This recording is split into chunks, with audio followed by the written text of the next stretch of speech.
మంగళగిరికి మాత్రం నారా లోకేష్ ఒక అదృష్టం. నేను పుట్టినూరు, అది మంగళగిరి అంటే అమ్మ పుట్టిల్లు కాబట్టి. అయితే అక్కడ ఎన్నో ఏళ్ళ నుంచి చూస్తున్నాను, నా చిన్నప్పటి నుంచి ఊరు అంతే ఉండేది.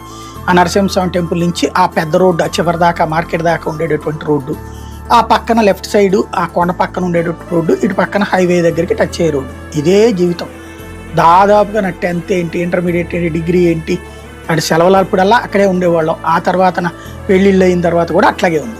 అనేక మంది ప్రజాప్రతినిధులు వచ్చారు పోయారు. విజయవాడ పెరిగింది, తర్వాత గుంటూరు పెరిగింది, కానీ మంగళగిరి మాత్రం ఎక్కడ వేసిన గొంగళి అక్కడే కావు.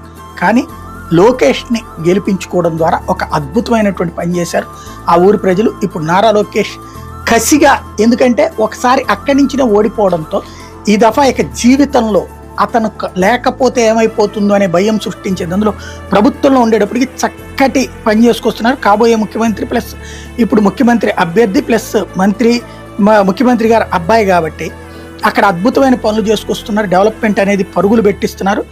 కాజా శివాలయం పక్కనే ఉన్న చెరువు ఈస్ట్ లేక్ని యుద్ధ ప్రాతిపదికన అభివృద్ధి చేస్తున్నారు. సెల్కాన్ వాళ్ళ చేత అదిగో డబ్బులు 3 కోట్లు CSR నిధులతో కాజా చెరువుని అన్ని విధాలుగా అభివృద్ధి చేస్తున్నారు. కాజా చెరువు విస్తీర్ణం 17 ఎకరాల 18 సెంట్లు ఉంటే కాజా చెరువు చుట్టూ పెద్ద ఎత్తున మొక్కలు నాటడం, 1.6 కిలోమీటర్ల మేర వాకింగ్ ట్రాక్లు ఏర్పాటు చేస్తున్నారు. చుట్టూతో ఫెన్సింగ్ వేసి చిన్నారులు ఆడుకునేందుకు వీలుగా గ్రౌండ్ను కూడా సిద్ధం చేస్తున్నారు. జిమ్ కూడా ఏర్పాటు చేపిస్తున్నారు.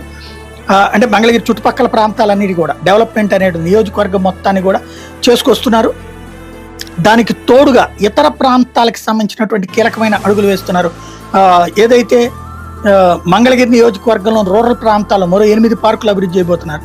జాతీయ రహదారి కాజా పశ్చిమ వైపు కూడా మరో పార్కు, చినకాకాని, నిడమర్రు, నవలూరు, ఆత్మకూరు, నూతక్కి, నులకపేట, పెనుమక గ్రామాల్లో కూడా చెరువుల అభివృద్ధి అన్నటువంటి దాని మీద అడుగులు వేస్తున్నారు. ఏదైతే కార్యాచరణ చేపట్టుకొచ్చారు, మంగళగిరి టిట్కో గృహ సముదాయాల వద్ద 6 ఎకరాలు మెగా పార్క్ నిర్మాణ పనులు కూడా చేసుకొస్తున్నారు. అలాగే ఎక్కడికక్కడ ప్రాంతానికి సంబంధించినటువంటి అభివృద్ధి పనులు కూడా సీరియస్గా దృష్టి సారించారు. మంగళగిరి రూపు అయితే పూర్తిగా మారిపోతుందని చెప్పడంలో అతిశయోక్తి లేదు. Subscribe to Hema Kumar Munikoti channel.